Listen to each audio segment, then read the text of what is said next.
Does your faucet sometimes have a spray like this? This is a fairly easy thing to remedy, so please watch as Brett shows you how to clean out the aerator.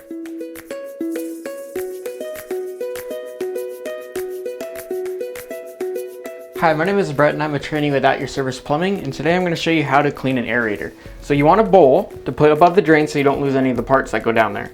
So you want to turn it clockwise to take off the aerator. Once it's off, you'll get a little bit of water, but that's okay. So for those of you that are going to actually change your aerator, make sure you have the correct one to line up with your faucet. So there's a male version and then there's a female version of the aerator. So it's got some debris in there, so we're going to turn on this just a little bit so it doesn't spray everywhere, and use your finger to clean it out. It's important to make sure you have this washer still in the aerator. So now when you put it back on, go counterclockwise.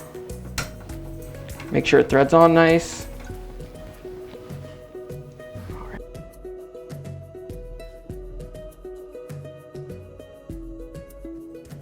I trust the information in this video was helpful for you.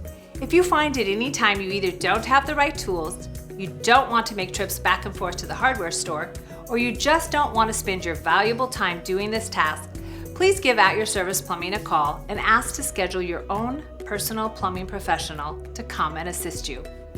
Our client care representatives would be happy to provide you a 2-hour arrival window, which works for you. If you have other plumbing issues, we offer several videos in this Do-It-Yourself series. Please comment suggestions for future videos, and we thank you for joining us.